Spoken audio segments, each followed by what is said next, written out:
T'arrives pas à perdre du poids, mais tu veux pas compter tes calories, ça tombe bien, tu es au bon endroit. Je vais te donner 3 astuces que tu peux appliquer dès aujourd'hui pour relancer ta perte de poids sans effort.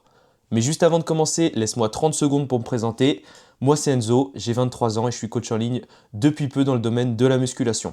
Je me suis lancé cet été, mais j'ai déjà quelques résultats sympas, comme celui de Clément qui a perdu 17 kilos, Enzo qui a bien maigri en seulement 9 semaines, ou encore Mathieu qui s'est métamorphosé en seulement 2 semaines de coaching. Si tu veux suivre mon quotidien et apprendre des choses tous les jours dans le domaine de la musculation, tu peux aller me suivre sur Insta, le lien est dans la description. Bon, si tu ne perds pas de poids, c'est que tu n'es pas en déficit calorique. Les 3 astuces que je vais te donner vont te permettre de créer un déficit justement sans peser ce que tu manges. L'idée, ça va être de bouger plus et de manger moins sans effort. Donc, première astuce, dans un premier temps, tu vas arrêter les calories liquides. Ces boissons, elles augmentent ton total calorique sans t'apporter de satiété. C'est vraiment des ennemis de la perte de poids. L'idéal, du coup, ça va être de trouver des alternatives. Tu peux remplacer ton jus de fruits par du sirop sans sucre, tes sodas par des versions 0 calories également. Si tu bois du lait, tu peux le remplacer par une version écrémée. Tu peux mettre moins de sucre dans ton café si tu bois du café. Si tu bois du chocolat chaud, tu peux tout simplement l'alléger, moins le doser. Et dans le meilleur des cas, tu peux aussi essayer partiellement de remplacer tout ça par de l'eau. Voilà, donc première astuce relativement simple, mais en réalité, les calories liquides, je vois trop souvent qu'elles sont sous-estimées par les gens et ça peut littéralement ruiner un déficit calorique. Deuxième astuce nutrition, c'est ce que j'aime appeler du coup l'optimisation de la méthodologie du repas. En gros, tu vas changer la vaisselle que tu utilises, tu vas l'utiliser différemment également et également tu vas changer l'ordre dans lequel tu manges tes aliments. L'idée, c'est de maximiser ta satiété à chaque repas. Premièrement, du coup, tu vas réduire la taille de tes assiettes pour tromper ton cerveau et lui donner l'impression qu'il a plus à manger.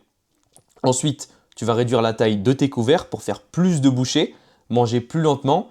Et si tu veux encore plus optimiser, d'ailleurs, tu peux poser tes couverts à chaque bouchée. Et là, je peux te dire que tu vas avoir du mal à finir tes assiettes. Donc ça, c'était plutôt au niveau de la vaisselle, du contenant. Maintenant, au niveau du contenu de tes repas. Premier truc simple mais super efficace à faire, c'est commencer chaque repas par un grand verre d'eau. L'idée, ça va être de faire arriver ce sentiment de satiété plus tôt dans ton repas et du coup de manger moins. Et comme tu vas être rassasié plus vite, tu vas commencer par les aliments dont tu as le plus besoin, à savoir les sources de fibres et de protéines. Une fois que tu les as mangés, tu te sers des glucides en fonction de l'appétit qui te reste. Et normalement, tu en mangeras bien moins que ce que tu avais prévu de base, du moins que si tu t'étais servi tes glucides en premier. En théorie, tu vas sortir de table en ayant moins mangé, mais en étant bien plus rassasié que d'habitude. C'est des trucs bêtes, mais ça a beaucoup aidé certains de mes clients. Dernier conseil maintenant que tu as diminué ton apport calorique, on va augmenter ta dépense. Pour ça, tu vas marcher plus. Marcher plus, ok, c'est bien, mais comment le quantifier? Tout simplement, tu vas ouvrir l'application santé de ton téléphone, tu regardes la moyenne de pas que tu as sur les 30 derniers jours, sur le dernier mois, et tu fixes un objectif de marcher 3000 pas de plus chaque jour. Ça représente à peu près 30 minutes de marche. Et pour que ça ne te demande pas trop d'effort mental ni de temps, essaie de répartir cette marche sur toute la journée.